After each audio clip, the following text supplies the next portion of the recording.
So the year was 2003. I was at Black World in Birmingham, Alabama. I was playing with the St. Louis Stars at that time. And we were playing on a Sunday. We were at a park called, believe it was Alabaster Park. I think you go down I-65 South. However, a good friend of mine at that time that was in Georgia, because I hadn't quite relocated all the way back to Georgia. I was back and forth, but we hadn't made my permanent transition as of yet.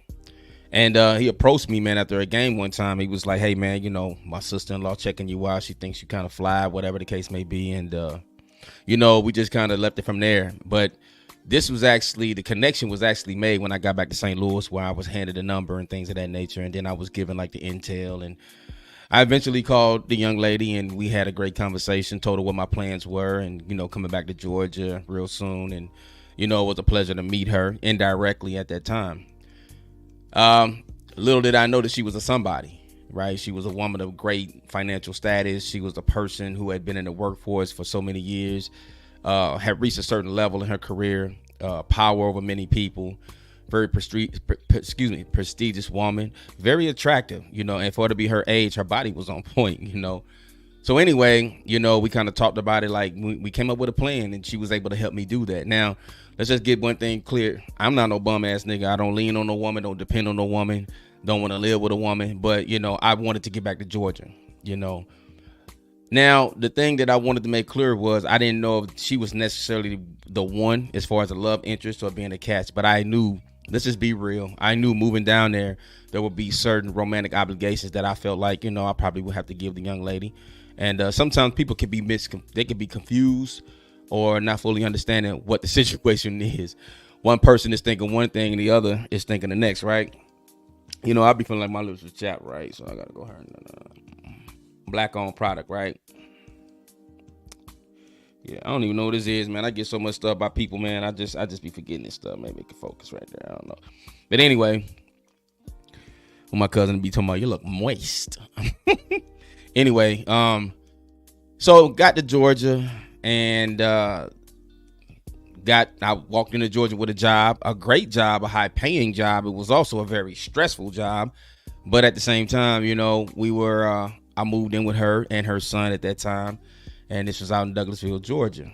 And you know, just as the weeks went by, you know, I was happy to be back in Georgia, happy to get down with the softball community. You know, back running the run and shoot. Well, at that time, run and shoot was really coming to a close, but going to center court every day. Now, I had already been to Georgia once, but this was my second time transition. I went back home because my son was having issues with my absence, and that's just something I can't deal with. So got back to Georgia. Everything is running fine. You know, things are running smooth. And my whole plan was the whole time was a month and a half, 2 months at the most, I'm out, right? And this was the plan. Now, when I got down here, man, you know, I stayed in a nice, luxurious house. You know, me and her son got along fine. It was a nice crib, you know, and everything was on point, home cooked meals and everything, right?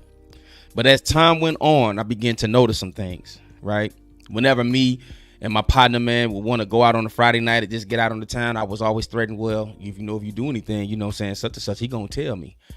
And it was like, you know, when I discussed my plans and, you know, when I had the ambition to move and be on my own, it was like, you know, let's be together as a couple. You know, I want to get married and I want this. And I was like, I don't know if I want the same thing.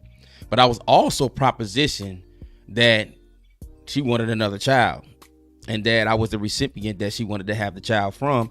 And, you know, I was told that I could walk away, no obligations, no child support. She just wanted another child. And that's another thing that I disagree with, because I'm not bringing any children in this world where I'm not going to be the father, where I'm not going to raise that child.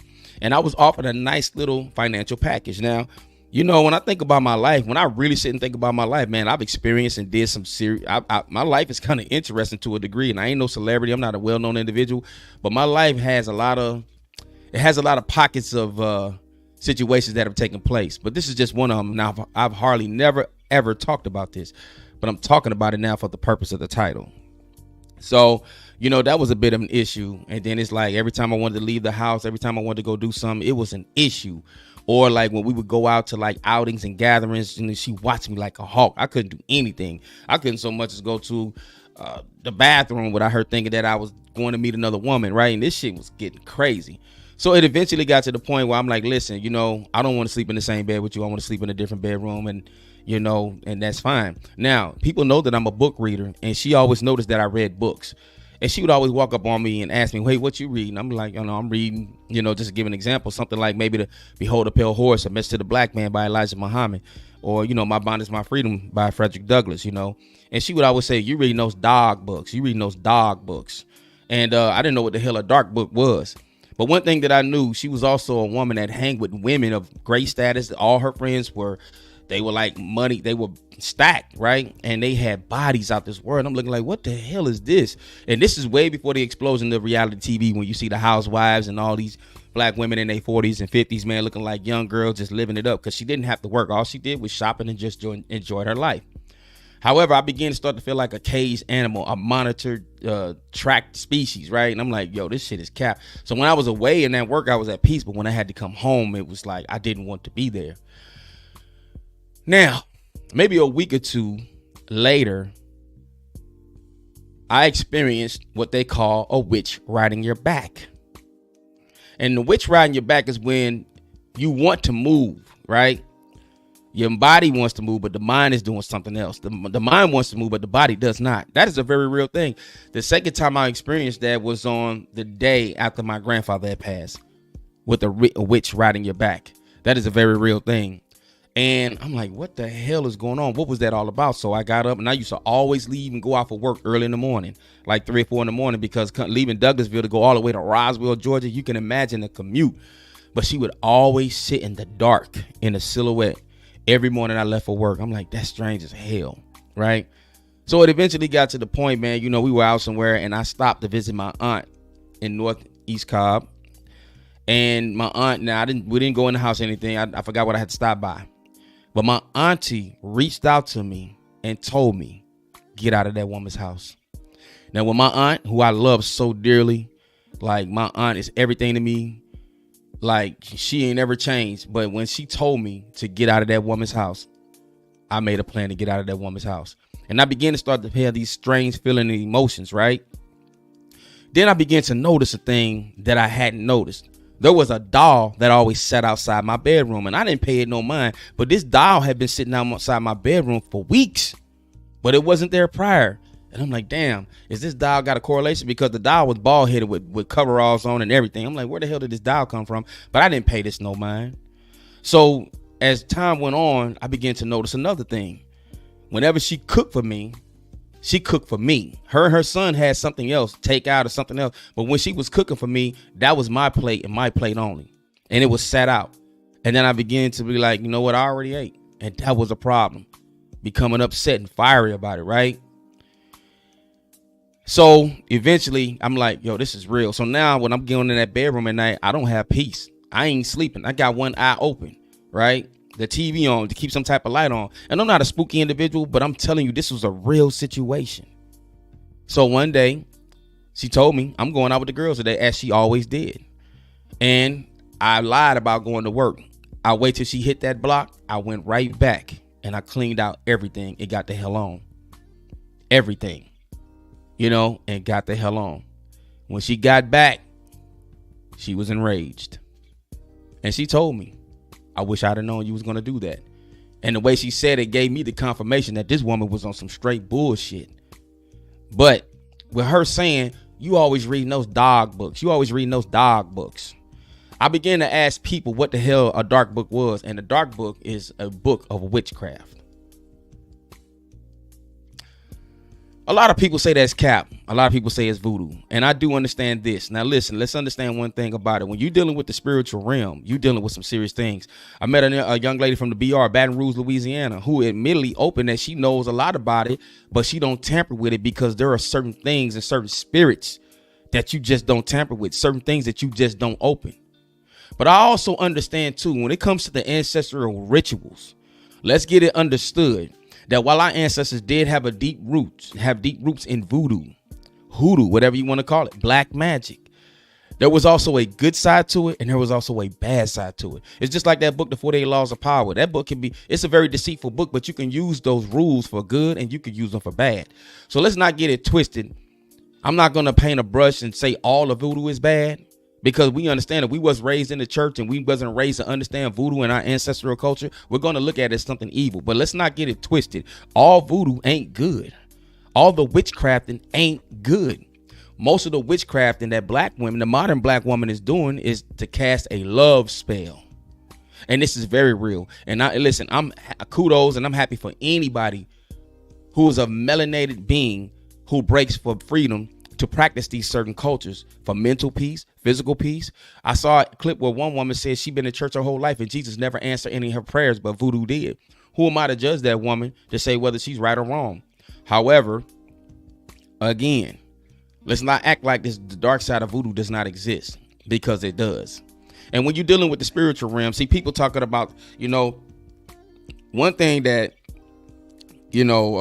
people say spookyism or mystery God, but listen, the spirit realm is real. See, this physical flesh, we have a body. This is a physical composition to exist on this plane. But there's moods, behaviors, characteristics that are all infused with the ambition of a spirit that makes you the person that you are. Some people are just naturally assholes. Some people are just naturally good people driven by the spirit. So when we talk about the spiritual realm, what are you really summoning? Are you summoning something that is positive, something of godly nature, or are you summoning something that's of the lowest element, not meant to do good? I don't always want to say black, because black has always been used to connotate negativity, and black is not negative. Black is beautiful. Black is powerful. Black is an energy. Black is eternal. So let's understand this. But as time went on, I always look back at that situation, and like my father always says, we're covered by the prayers of our grandparents and our fathers. And I had to be covered, because for my auntie to meet this woman and say, get out of that woman's house, the same day, maybe hours after we left, she had to know something, because it was something spiritually that my auntie picked up about this woman. This is how powerful the spirits. They say try the spirits by the spirits, or they say familiar spirits. I recently seen a clip on IG where the woman said, guys, you have to watch who you let come to your house. These women are coming over here and they're casting spells on you. The woman talk about there are hundreds and groups of black women who are putting your photo in a group, and they're chanting on full moons for the damnedest things to happen to you. Whether these things actually happen or not, this is something that you must take notice and be alert about. Because, being a single man and living on my own in Atlanta, like you're like gold to the average black woman, because most men are not really stable, and not because they don't want to be. Most people just don't understand how the system of white supremacy works. Has nothing to do with the man being lazy or anything genetic. But, I just noticed one thing that it was always a turnoff to me. If I invite a young lady to my home and we chilling, they don't always have to resort to sex. If you leave something behind, that'll be the last time you come to my house, right? I can't stand that shit. You come to my house and you leave something, because you're trying to mark a territory. That shit pisses me off, right? But I begin to notice over time with some of the more serious relationships, friendships, they would always leave something, right? And the lady said in the video, guys, when a woman leaves some over your house, it ain't just because she always necessarily marking a territory. There's probably something upon that item that she left. Some type of witchcraft or something's been worked on that item, whether it's panties, whether it's some type of gift she might wants to give to you. And I read this years ago about a book about a guy that bought something in Africa, and he didn't even realize what he was buying had something tied to witchcraft, but of the low nature. And when he brought it home, the damnedest thing started happening. His health declined. I believe he said one of his children died, but when he figured it out and removed it, everything changed over and changed out. And a lot of times too, you have to watch when these women readily want to cook for you. Now, me personally, I like to eat, but one thing about me, I've always been conscious of a woman who wants to cook for me, especially not in my sight. I always be like, hey, if you want to cook for me, I have to watch you cook, and I'm going to watch you cook. But that don't mean I can't pick up something that you put in my food right there hiding in plain sight, because I don't understand that realm or that craft. But guys, the Bible says do not be caught up by her eyelashes or her beauty, the beauty of her eyelashes or something like that, right? Hold on one second. Hey Siri, what Bible scripture is that where the Bible says do not be caught up with a woman's look or her eyelashes? Okay, I found this on the web for what Bible scripture is. Okay. Where the Bible says do not be caught up with a woman look at her eyelashes. Check it out. Proverbs 6:25. You gotta love Siri. Siri's like my assistant, right? Now I should have had that prepared for y'all before I went on. And so, you know what I'm saying? And obviously my towers are not down. My Siri's working. I love Siri. Siri, you heard. But anyway, getting back to the topic at hand. But basically, guys, when you see the most fine, beautiful women, and a lot of times, man, you're kind of drawn to them, attracted to them, she might be that one practicing witchcraft on you. If a woman wants a man bad enough, they'll go through the damnedest things to do these things. And you know what? I always thought this was something that came out of Louisiana. Hell no. I've been told the South Georgia, Florida, and the countries, a lot of black women know this shit, and we don't even know it because we never ask. Because all we looking at doing is just smashing or getting with them, but we don't understand who the hell we really dealing with. You ever try looking up under your mattress from somebody that you've been dealing with? You ever try looking up under your bed? I can't understand. I never understood why a young lady, if I'm dealing with, can I have your t-shirt? And I'm like, yeah, you go ahead and take it, because I got thousands of t-shirts, right? But I'm like, what the fuck is she doing with that t-shirt, right? And why am I drawn to this woman? And she ain't even a looker like that. She ain't even like, what is it about this woman where I can't just scratch her from the surface, right? What the hell that woman went and did with my clothing? What the hell ritual she done chanted over me on my picture? Like I said, and I ain't eating no damn spaghetti unless if it come from my mama. Now, my mama putting a root on me, then happy blessings then. I don't know, but I'm not eating no spaghetti, so don't ask. I'm never going to eat spaghetti. Don't bring me no spaghetti. Like, that's why I be like, you eat out a lot. You damn right. You know what I'm saying? Because McDonald's ain't putting roots on Big Macs, are they? No, I'm just bullshitting. I know y'all like, boy, this boy out here eating bad. But listen, guys, on a serious note, man, you got to be careful out here, man, with these women. They own one. Not all of them, but a lot of them are. A lot of them are. And a lot of them have, you know, and there's been, and again, to see our people, I was reading a stat, some data that most young black Americans don't identify with the church no more. In recent history, there's been like a 28 to 33% drop in church attendance amongst African Americans in the United States, or the concept called America, because black people are searching for their true natural spirituality, the practice that frees them. It don't have nothing to do with what anybody else thinks. Listen, if you believe in Jesus, that's fine. Good for you. If you believe in Allah, that's fine for you. But I'm not going to knock anybody who wants to really go back to African-centered spirituality, because I don't really think Christianity is it. I think Christianity is a form of getting to it, but I don't think that's it. I don't know if I don't know if Islam is it. Who's to say? I've heard good and bad in all religions, but they all point to one thing, and that is a deity, with the exception of Allah's 5% who say the black man is God and that the black woman is the earth. And there's facts in that. But that's not the show. This is not the show for that.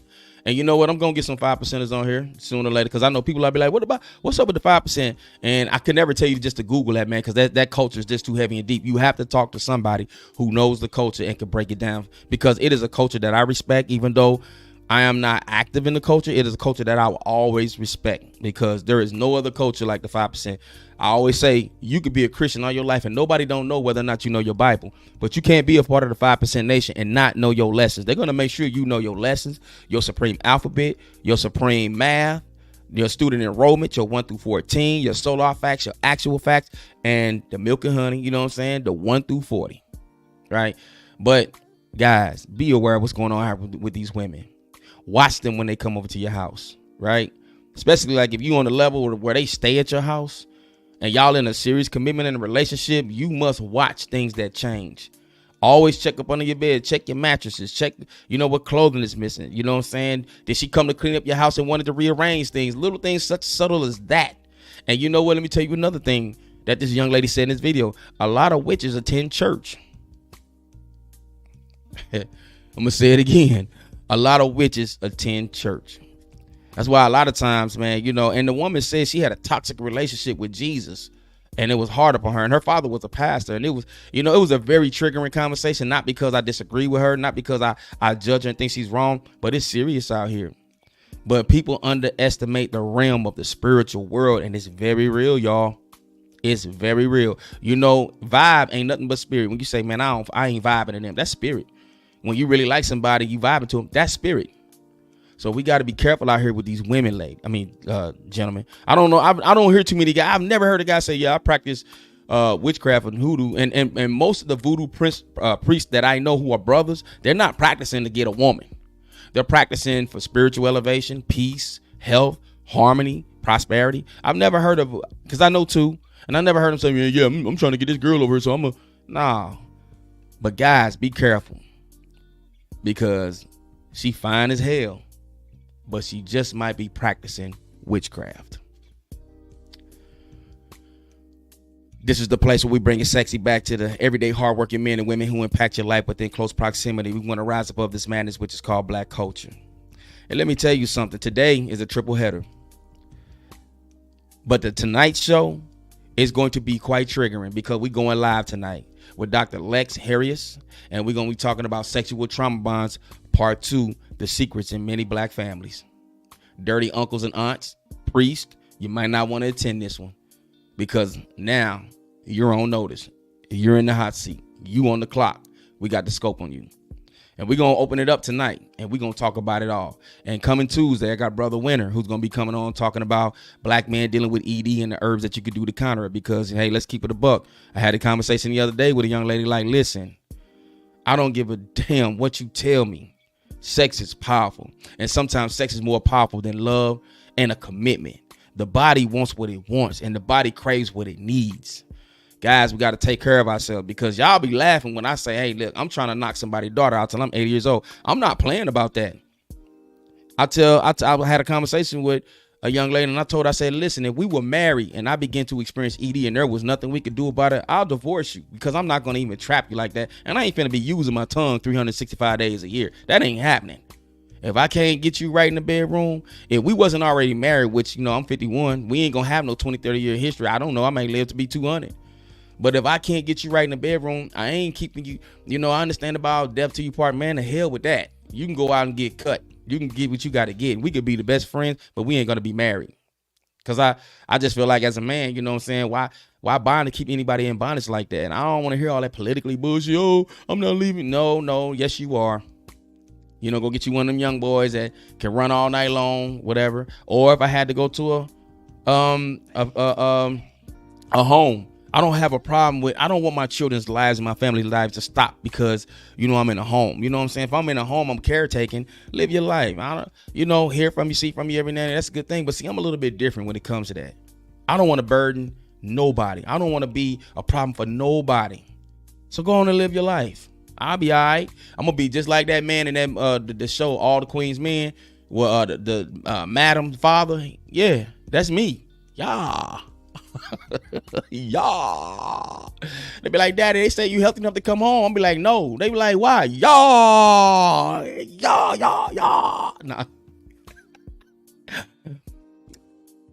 The biggest mistake that you can make in life is to think that you have time. And don't make that mistake. Guys, watch these girls. Guys, watch these girls. Guys, watch these girls because they doing witchcraft. And, I be seeing like my homeboy be like, man, yo, that chick ugly as fuck, bro. What's going on? I love her. Witchcraft. Anyway, peace. Equality versus equity. Equality means every child gets a pair of shoes. Equity means every child gets a pair of shoes that fit. That means every school district has to meet every student's individual needs. I'm Jerry O'Green with the Black Student Advocate. We advocate for black employees and black students within the K-12 school districts. We hold school districts accountable to make sure that black students and employees are in a fair and equitable workplace.